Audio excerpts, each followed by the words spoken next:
C'est eux, C'est vous, C'est nous. j'entreprends comme je suis. 100% entrepreneur. Sur WeDoBiz. Bonjour à toutes, bonjour à tous. C'est encore le mois de janvier, c'est encore le mois où on peut se souhaiter la bonne année. La bonne année à Lorna Moquet. C'est un très joli prénom, Merci. mais ça me rappelle un film, Tout à fait, il y a un film qui est sorti, Le silence de Lorna. Le silence de Lorna. Voilà. C'est un très joli film, ça. Très beau Tu l'as vu film. ou pas? Non. Bah alors, ça porte Mais ton c'est un prénom. beau film, il paraît. Oui, c'est un très beau film. Donc, nous avons le plaisir de recevoir Lorna Moquet, la présidente et cofondatrice de 7-5. Je vais y revenir tout de suite parce que aujourd'hui, notre grand témoin, c'est une jeune femme. Voilà, c'est quand même plus sympa les jeunes femmes, parce qu'on adore les garçons, on adore les hommes, mais c'est quand même très sympa qu'on ait les jeunes femmes. Mais c'est pas toujours le cas qu'on a des jeunes femmes comme grand témoin. Et là, elle nous vient avec un petit accent. La dernière fois, en début de mois, on avait nos amis québécois. Là, on a Avignon avec nous, donc sur le pont d'Avignon. Elle va nous chanter la chanson d'ailleurs bientôt, tout à l'heure. Je connais par cœur. Qu'elle connaît par cœur. Marion Nussbaumer, la responsable de la pépinière Creativa d'Avignon. Bonjour Marion. Bonjour à tous. Tu vas bien? Ça va très bien. Détends-toi, ça va bien se passer, tu vas voir, il n'y a pas de problème. Alors pourquoi Marion Nussbaumer est avec nous? Tout simplement parce qu'elle fait partie du réseau M, le réseau M Mentor. On y reviendra parce que c'est un sujet que tu connais également en tant que mentoré Mouji, qui se trouve à Avignon dans le réseau M international, lancé par le Québec, arrivé en France bien sûr, avec mes amis de la Fondation pour l'entrepreneurship du Québec. Alors c'est quoi exactement, Lorna, 7-5? Alors, Parce que moi, au départ, je disais 5 à 7. On m'a dit, mais non, t'as pas compris, c'est 7-5. oui, beaucoup de personnes se trompent, Eh oui. donc je vais vous expliquer. Le 7-5 donc, a ouvert il y a 2 ans. C'est un concept store, donc il y a une partie boutique, une partie salon de thé. Et l'idée, c'est de mettre en avant des créateurs parisiens d'accessoires de mode, de papeterie et un peu de maison. Donc on a des bijoux, de la maroquinerie, des chaussures, etc. Tout est conçu à Paris et les créateurs donc, habitent à Paris. Et ça peut être fabriqué en France, dans le nord, dans le sud. On en a une trentaine à peu près. Et l'idée, c'est de distribuer des créateurs qui sont peu visibles encore en France. Que ce soit des produits de qualité, fabriqués localement. Et il y a la partie salon de thé où on peut justement se détendre en faisant son shopping. Et c'est des créateurs qui sont pas très connus parce que c'est pas terrible ce qu'ils font ou... Pas du tout. Ah bon. C'est parce qu'ils se lancent, comme nous. Ce sont de jeunes entrepreneurs, plus ou moins jeunes, qui ont eu des parcours très différents. Il y en a qui étaient archi, en école de commerce, restaurateurs, etc., et qui ont décidé de se convertir et de lancer leur marque. Donc Oui. en clair, 7-5, c'est un révélateur de talent. Exactement. C'est un Ah, je tremplin comprends pour les jeunes créateurs parisiens. Alors attends, parce que j'ai pas l'impression que tu m'aies répondu à mes questions tout à l'heure. 7-5, pourquoi 7-5? Alors, 7-5 simplement parce que 7-5, 75, Paris, créateur parisien. Ouais. Ouais. Ah, parce que justement, j'allais te dire, c'est marrant, on est sur le Made in France, mais là, je sentais que c'était du Made in Paris. Exactement. Voilà. Sauf qu'il y a quand même des fabricants, des jeunes créateurs qui viennent un petit peu de partout de France. Non, en fait, ils viennent tous de Paris, mais la fabrication peut être en France. D'accord. On a par exemple de la maroquinerie, donc le créateur est à Paris, dessine tout à Paris, mais il travaille avec une usine dans le nord de atelier, la France, d'accord. des petits ateliers. On a à Limoges, dans le centre, dans le Var, voilà. Est-ce qu'il y en a à Avignon? Pour le Pas moment, encore. non. Mais Marion. ça ne saurait tarder. Mais voilà. On va t'y aider. Voilà. Donc, tu avais une question? Non, Non, du tu n'avais tout. pas de question pour l'instant. Non, si, j'allais poser la même que toi. Est-ce que tu as des créateurs qui se fournissent sur Avignon? Parce qu'il y a tout un ensemble d'artisans qu'on pourrait te présenter. Eh ben, pour le À ce moment, jour, non. Mais non. après, nous, on est ouverte de toute façon à de nouveaux créateurs en permanence. On en fait rentrer.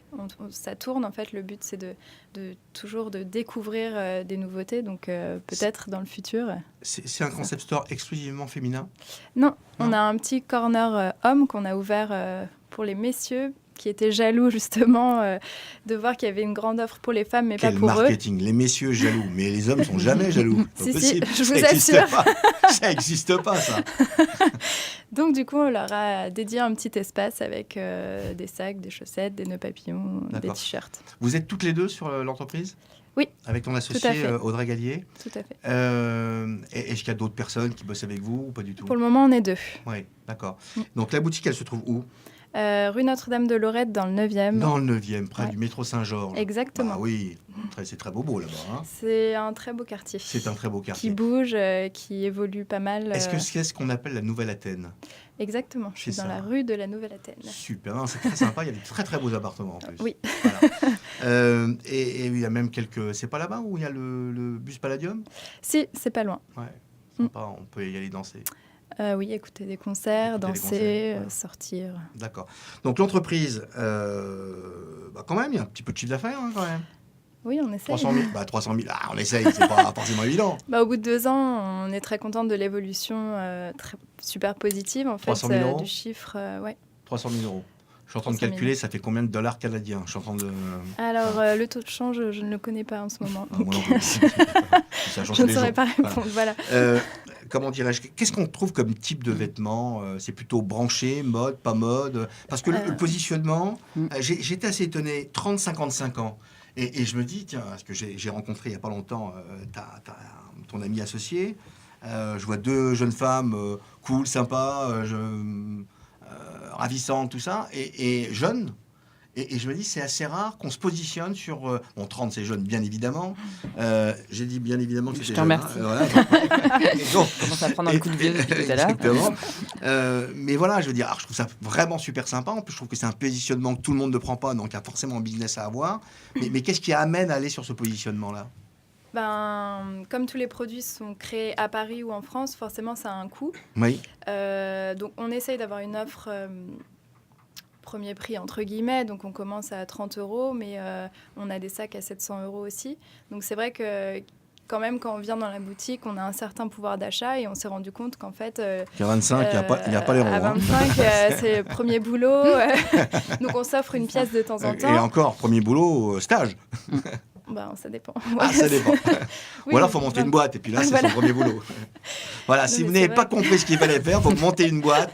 Deuxième année, c'est 300 000 € de chiffre, et là, on se paye. Un petit peu, mais c'est vrai que quand on monte sa boîte, c'est difficile aussi d'aller dans des boutiques comme D'accord, ça. on n'a pas 300 000 € de chiffre, maintenant on se paye quand même. Remarque, il faut payer les fournisseurs, je suis d'accord. Ouais. Parce que justement, il y a beaucoup de boutiques où les créateurs déposent leurs articles.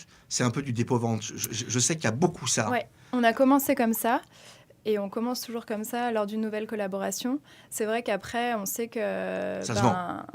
Voilà, maintenant, comme on sait que les produits qui se vendent des créateurs qu'on a depuis 2 ans, on achète en ferme. Pour les nouveautés, c'est pour le test qu'on fait du dépôt-vente, mais on sait que ça plombe un peu la trésorerie des créateurs et on évite de travailler de cette façon parce que, voilà, pour les aider eux Oui, aussi. c'est pas facile. Non, je suis d'accord avec toi. Alors, ton positionnement, j'en étais sur les 30-55 ans CSP+. CSP+. D'accord. Ouais. Donc, est-ce qu'il y a un style 7.5 ou pas spécifiquement? En fait, nous, l'idée, c'est de choisir des produits de qualité, comme je disais, des produits faits localement. Et après, c'est vraiment nos coups de cœur. Donc oui, il y a un style qui s'en dégage. Ok, mais on y va pour Mais, trouver du Kenzo, du... Non, justement, des créateurs peu connus. Oui, mais du style, c'est ça que je veux dire. Oui, le style, oui, c'est assez mode, c'est assez pointu, mais en même temps accessible. On a des produits pour les femmes qui sont plutôt discrètes, classiques, qui veulent être élégantes. Donc ça, on a une gamme. On a des produits beaucoup plus mode, des grosses pièces voyantes. Enfin, il y a vraiment, on a une trentaine de créateurs, donc c'est assez différent. L'univers est cohérent, mais les pièces sont différentes et correspondent en fait à des personnes au style complètement mixte. Mixte, d'accord. Ouais. Comment dirais-je Tu as une question? Oui, tout à fait. Qu'est-ce qui fait, parce que des concept stores, il y en a quelques-uns sur Paris, qu'est-ce qui fait que moi, en tant que cliente potentielle, puisque je rentre dans la tranche d'âge, je viendrai dans votre boutique 7.5? Pour trouver des créateurs qu'on ne trouve pas ailleurs. Il y en a avec qui on a l'exclusivité. C'est des pièces en édition limitée aussi. Donc, quand on vient, on sait que si on a un coup de cœur pour cette pièce, on ne la retrouvera pas plus tard, ni sur les autres femmes dans la rue en général. Et aussi parce que c'est un endroit chaleureux, on s'y sent bien et on sait qu'on a une clientèle qui est très fidèle parce que nous, on raconte une histoire quand on vend un produit. On n'est pas là pour vendre. C'est vraiment, on met en avant le créateur. Donc, derrière chaque collection, il y a une petite carte présentant le travail du créateur. Il y a sa photo. Ça, on ne le voit pas partout. On essaye d'avoir un accueil très personnalisé, très agréable. Enfin, le service client, c'est une des choses les plus importantes pour nous. Donc, c'est peut-être ça qui fait qu'on revient chez nous ou qu'on vient chez nous, tout simplement. Elles viennent plutôt pour le thé ou plutôt pour les fringues ? Plutôt pour les accessoires pour le moment. Après, on a une clientèle de salon de thé. Et puis, il y en a qui viennent pour faire du shopping. Finalement, elles ont un peu de temps, donc elles boivent du café. Ou ils boivent un thé, un café. Enfin, oui, mais ça, pour le moment, c'est plus les hommes la jaloux. boutique. C'est les hommes jaloux, ça. Si j'ai bien compris. Tu as dit aussi que, enfin, on est vachement focalisé sur les accessoires là, mais il y a autre chose aussi. Il y a de la décoration. C'est quoi ? Il y a aussi une offre de bougies. Donc on a 3 marques de bougies. Il y a un peu de papeterie et on a une sélection de livres de mode, design, photo, de cuisine qui changent régulièrement. Et c'est quel type de bougie ? Il y a les bougies Inès de la Fressange. Des bougies... Qui a une maison près d'Avignon, Inès de la Fressange. Ah, je ne savais pas. Ouais, je crois, oui, mais comme tout le monde. Tu sais bien que c'est le centre du monde.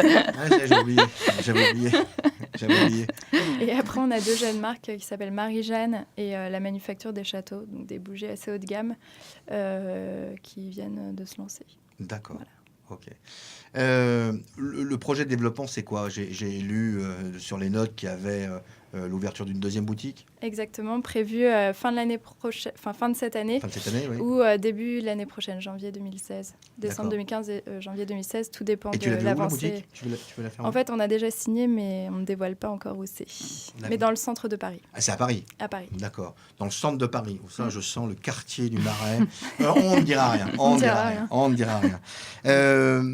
Donc là, ça veut dire quoi ? Que chacune va prendre une boutique ? Vous allez embaucher ? On va embaucher. Là, ça va être une grosse évolution pour nous. La boutique donc est dans le centre, donc beaucoup plus de passages. Elle est plus grande. Elle fait 30 mètres carrés de plus. Elle est où, la boutique, là, la première ? Dans le 9e. Oui, absolument. Saint-Georges. Oui, je suis bête. Donc, elle est un peu plus grande. On va devoir embaucher 3-4 personnes à peu près. Donc, ça change complètement la stratégie de l'entreprise. On grandit et là, on réfléchit justement à comment s'organiser. Forcément, on ne va pas déserter la boutique de Saint-Georges, mais on veut aussi être sur place dans la prochaine pour tout mettre en place. Enfin, pour ne pas déshabiller Paul pour habiller Jacques, non plus. Exactement. Ouais. Elle est venue d'où, cette idée en clair, Lorna ? Avec Audrey, on s'est rencontrés donc, en école de commerce. On avait chacune un projet d'entreprise. Donc, elle, c'était d'ouvrir un salon de thé-librairie, parce qu'elle a fait tous ses stages dans l'édition et qu'elle était passionnée de lecture. Et elle voulait créer un endroit, justement, assez cosy, où on peut prendre son café en lisant un bouquin. Et moi, c'était plus une boutique de créateurs avec de l'événementiel. Donc, un jour, en parlant toutes les deux, on s'est rendu compte que nos idées étaient compatibles. Et du coup, voilà. D'où est né le 7-5. Donc, on s'est spécialisé en entrepreneuriat en dernière année d'école. On a travaillé sur ce projet-là et en sortant, on s'est dit, allez, on se lance. D'accord. Voilà. Qu'est-ce qui était le plus compliqué ? Parce que là, la boutique à Saint-Georges, il y avait un pas de porte, pas de porte. Pas de porte, mais des investissements conséquents. Une boutique, ça coûte cher, surtout qu'on a refait tous les travaux. Le plus compliqué, c'était de trouver des financements parce on sortait d'école, on avait 23 ans. Donc, on s'est dit, on va taper aux portes des banques. Et donc, c'était assez long. Les gens ne comprenaient pas forcément notre projet, mais on a été soutenus par une banque. On a eu des prêts à taux zéro aussi. Donc, finalement, ça a été... parce que là, vous avez lancé ça avec un capital de 20 000 euros. C'est le capital social, 20 000 euros. Après, on a investi 150 000 euros en tout. D'accord. Sur du prêt, sur des fonds que vous aviez ? On n'avait pas de fonds. Notre famille nous a un peu prêté, mais c'était surtout le prêt bancaire et les prêts à taux zéro qui nous ont aidés. On a fait aussi une campagne de crowdfunding sur Ulule. Ça a marché ? Ça a bien marché. On avait demandé 5 000 euros. On en a récolté 6 000. Et en fait, c'était surtout ça rendait concret le projet auprès de nos proches, visible. Plus ou moins proches. Oui. Ouais. Et qui ne savaient pas vraiment ce qu'on faisait, en fait. Et donc là, il y a eu vraiment un engouement pour le... Quand tu dis ça rendait concret le projet, je sens l'étudiante qui va expliquer à ses parents qu'elle veut monter une boîte et que les parents ils disent non mais ça va pas ma fille là. Non, pas du tout. Nos parents justement étaient très excités par cette nouvelle et nous ont dit Audrey comme moi, génial, allez-y. Ils sont entrepreneurs eux-mêmes ou pas du tout? Pas du tout, mais ça les a toujours intéressés, ça les a fait vibrer, et voilà. Donc on a eu du soutien à ce niveau-là, mais ta mère elle s'est dit je vais peut-être avoir des fringues gratis. Non, mais elle est architecte d'intérieur, donc elle s'est dit je vais faire la boutique de ma fille. D'accord. Donc elle était ravie. et voilà, non, ils étaient contents de voir qu'on était passionnés par ce qu'on faisait. Et puis, comme c'est difficile en ce moment de trouver du boulot. Mais c'est pas pour ça que tu as créé une boîte quand même. Non, pas du tout. C'était parce que j'avais le projet depuis longtemps. Absolument. Mais dans l'esprit de nos parents, finalement, lancer une boîte ou travailler en entreprise, ça changeait pas grand-chose. D'accord, mais pourquoi tu dis alors ça donnait le projet concret? Parce que Concept Store, les gens savent pas trop ce que c'est. Donc là, on a pu bien expliquer pendant cette campagne. Il y avait tout un synopsis sur l'entreprise, des photos, etc. On a pu expliquer aux gens en fait ce que ça allait être vraiment. Enfin, maintenant, Concept Store avec Merci, tout le monde sait ce que c'est qu'un Concept Store à Paris. Pas tout le monde. Pas tout le monde. Marion. Une question? Oui, il est né à quel moment ce projet? Il est né quand vous étiez toutes les deux encore à l'école. Et alors, question relative. Non, mais relative à mon métier, qui est l'accompagnement en pépinière. Comment vous avez été accompagnées toutes les deux dans la création de votre entreprise? Est-ce que vous avez été satisfaites? Quels ont été vos interlocuteurs, hormis la banque? Tu as cité la banque qui vous a suivi financièrement, mais après sur le montage du projet. Dans notre école, il y avait un incubateur. Donc, on a été suivis dès septembre 2011, pendant notre majeur, justement. Et à la sortie, on a été chez Paris Pionnière, qui est un incubateur pour les femmes à Paris. Donc, c'est vrai que ça nous a pas mal aidés. On s'est sentis soutenus. Après, on avait une formation commerciale. Donc, c'est vrai qu'au niveau de la gestion de projet, c'était plus facile. On avait de bonnes bases. Mais voilà, maintenant, on a intégré le MoveJ depuis décembre. Donc... ça va être encore autre chose, une aventure très intéressante. Alors justement, puisque tu parles de ton intégration MoveJ et notamment à travers le programme de mentorat avec Annie Paul, qui est ton mentor, ça se passe comment? Là, on a besoin de savoir un petit peu, nous. Très bien, elle est super dynamique. Et en fait, ici, tout le monde la connaît, donc c'est très bien, il n'y a pas de problème. Surtout, elle a un parcours intéressant pour nous, puisqu'elle a travaillé dans la distribution, elle a monté des chaînes de magasins. Et c'est vrai que nous, on cherchait un profil comme ça, et personne autour de nous n'avait travaillé dans la distribution comme elle. Donc c'est génial, c'est une très belle rencontre, et je pense que ça va beaucoup nous aider pour le développement du 7.5, de la deuxième boutique, et après des futures autres boutiques. Et elle vous accompagne toutes les deux, les deux associés? Oui. D'accord. Qu'est-ce que tu cherches chez un mentor? Je cherche quelqu'un qui peut avoir du recul sur notre activité, parce que nous, c'est vrai qu'on est le nez dedans en permanence, donc c'est un peu difficile. Comme tous les chefs d'entreprise. Voilà. Mais c'est bien d'avoir quelqu'un qui suit le projet de près, en fait. Ça, on est d'accord. Quelqu'un qui nous bouscule un peu. Et c'est aussi partager notre expérience avec cette personne qui en a beaucoup plus que nous. Qui est entrepreneur. Qui est entrepreneur. Voilà, c'est beaucoup d'échanges. Je pense que c'est aussi un soutien qu'elle peut nous apporter. Enfin, j'imagine qu'il y a plein de choses. Là, c'est le début de l'aventure avec elle, mais on a prometteur. On sent que c'est prometteur. Mais on la connaît bien, donc on sait que tu as beaucoup de chance. Justement, accompagnement, Mario Nussbaumer de Creativa.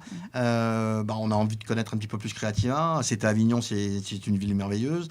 On ne va pas te demander de chanter la chanson, mais que tu nous parles davantage de Creativa. Oui, parce qu'au-delà du Pont d'Avignon, du Palais des Papes, Avignon est quand même très dynamique sur la création d'entreprises. On essaie en tout cas d'y contribuer via la pépinière d'Avignon sur le Technopole d'Agroparc. C'est 5000 m² de bureaux, d'ateliers. On a aujourd'hui 130 jeunes pousses qui sont accompagnés donc par mon staff. Que veux-tu savoir de plus? Les orientations, on a beaucoup de services à l'entreprise, on a un petit peu d'industrie, on a une orientation spécifique sur l'intelligence alimentaire, donc toute la sous-traitance liée à l'industrie agroalimentaire.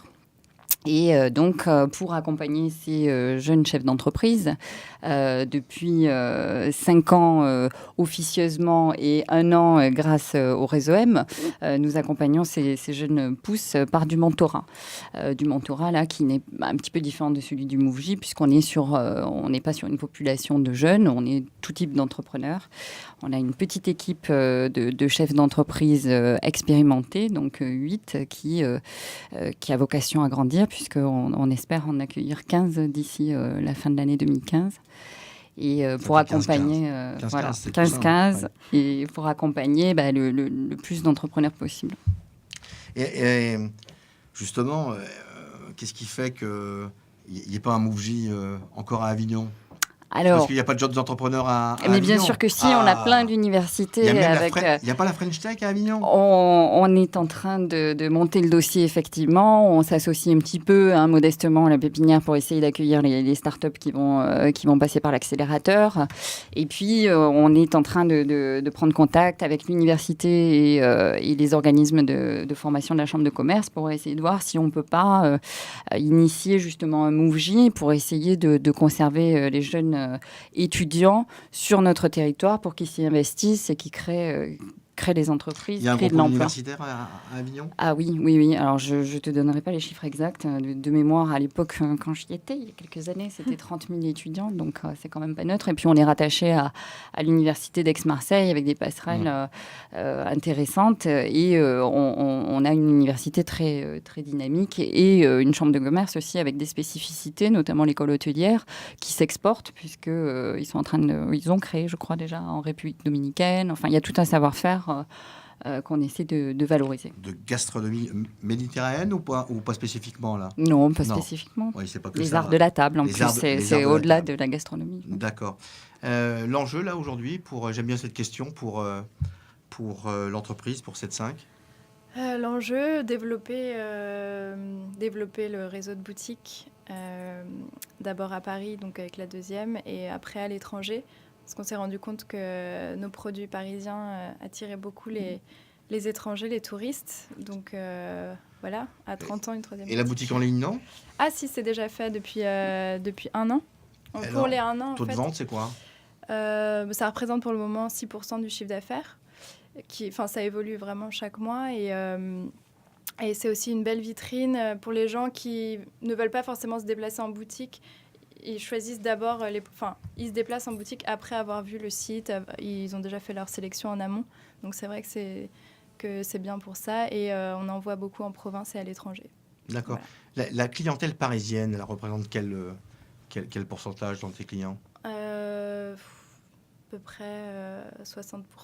60%. Il y a 30% de touristes. Quand même. Ouais.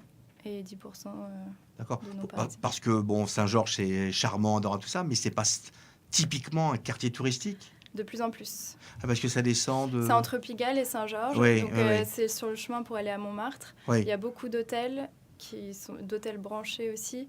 Et il y a plein de restaurants, de bars. Enfin, c'est vraiment un quartier qui a énormément évolué. Je suis et d'accord. du coup, les touristes viennent dans ce quartier-là soit pour y dormir, soit pour se balader. Pour se balader. Et la boutique, à quelle surface?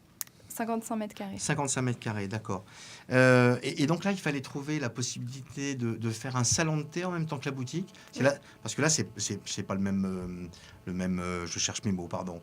Le même type de bail ou... En fait, c'est juste l'objet du bail a changé, mais c'est une boutique...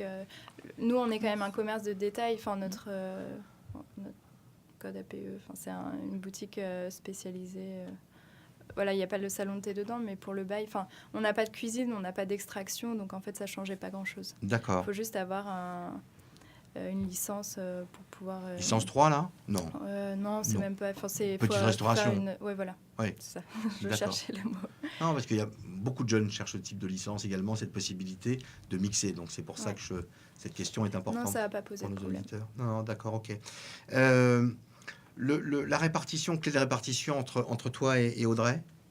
Au niveau du business, qui fait quoi?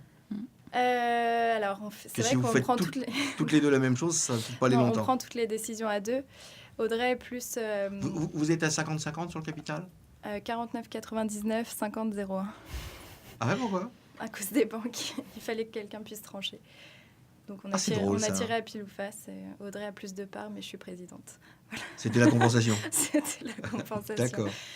Mais est-ce que tu sais qu'elle peut te limoger en 2 heures? Oui, mais comme on s'entend bien, ça Bon, devrait tout va aller. bien, pour l'instant. D'accord. Voilà, mais on va faire entrer des investisseurs là, pour la deuxième boutique, donc on va revenir à part égale À part égale. toutes les D'accord. deux. Ouais. Qu'est-ce qui les a... J'ai du mal à concevoir que le banquier impose le fameux 49 9. Notre banquière a peur qu'on se dispute, donc tous les mois, elle nous appelle pour savoir si ça va entre nous. Voilà, donc c'est... Mais Je sais pas, elle a dû voir... ma petite dame, tout va bien, il n'y a pas de problème. Oui, mais quand on voit que la cause d'entreprise En difficulté. en difficulté, c'est parce que les deux associés ou plus se disputent. Ou D'accord, mais ne ils sont plus pensent d'accord. qu'au quotidien, chacun sait qu'il y a 0,01% en plus. Je sais pas. Est-ce que toi, tu le ressens tous les jours? Non, pas du tout. Voilà. Non, mais bon, il fallait Madame la trancher, banquière, voilà, il faudra c'est- peut-être réviser votre Exactement. position. Donc l'enjeu, c'est effectivement la deuxième boutique. Est-ce que le développement doit se faire en franchise, en propre? C'est quoi le projet? Pour le moment, c'est en propre. Après, on verra, on se renseigne. D'accord. Et comment on fait pour garder cette fibre, enfin en plus, ta maman, elle devrait comprendre parce que décoratrice d'intérieur, comment on fait pour garder cette proximité avec le client quand on développe en franchise? Comment on fait pour garder cette intimité? C'est justement ça le problème. Après, il faut avoir un cahier des charges très, très poussé. Et il faut qu'on réussisse à véhiculer nos valeurs, qu'on trouve des personnes qui sont aussi sensibles que nous au travail, au savoir-faire des créateurs pour qu'ils puissent raconter les mêmes histoires et qu'ils puissent vendre de la même manière. Et là, ça va être aussi l'enjeu pour la deuxième boutique, c'est qu'on va devoir embaucher des vendeurs. Et donc, il faut que eux travaillent de la même façon que nous. Donc, on va travailler avec Annie Paul là-dessus, justement. Avec ton Voilà. mentor. Exactement. Le salon Made in France? Oui, on a été invité par Ulule pour présenter le 7.5. Donc, on Ouais. avait un petit stand sur Ulule. Donc, on a fait de belles rencontres. C'est intéressant. Ça a apporté de la vente? Pas vraiment, mais... Du contact. Du contact. Du contact. Aujourd'hui, il y a quand même un certain nombre de boutiques qui se positionnent créateurs, en ligne, pas en ligne. Au Mouv'J, on en voit beaucoup. Ouais. Éléments de différenciation, il y en a un, pas spécifiquement?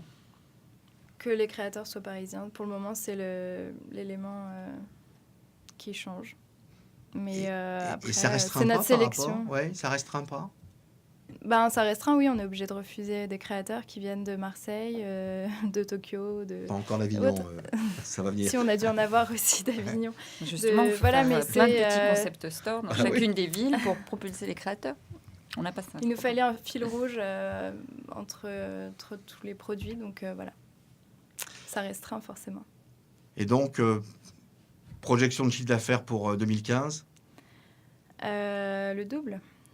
Le double, 600 000 euros. Oui. Est-ce que là, Audrey et Lorna vont pouvoir correctement se payer? Parce que c'est quand même l'enjeu. Ben, au moment de l'ouverture de la boutique, oui, on espère avoir un salaire correct, normal. Attention, quoi. parce que les investisseurs, tu as parlé d'investisseurs, ils ne veulent pas eux, financer le salaire des Je créateurs. Ils veulent financer le développement. Voilà. Ouais, mais là, au bout de... Enfin, notre deuxième exercice vient de se clôturer. On est en positif. On a beaucoup augmenté. Donc, ça devrait aller comme ça en grandissant. D'accord. Donc, on va va rappeler bien. Absolument. On va rappeler le site internet, l'adresse? Oui, www.7-5.com. Tout simple. Simplement. 75.com.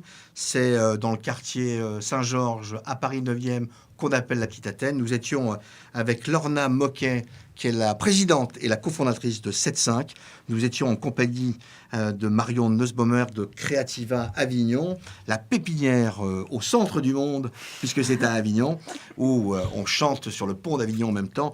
Je vous retrouve le mois prochain pour de nouvelles aventures sur We Do Biz, la radio 100% entrepreneur, avec l'émission We Mouv'J. À bientôt, ce sera avec moi ou avec Bénédicte, comme d'habitude. À bientôt, salut.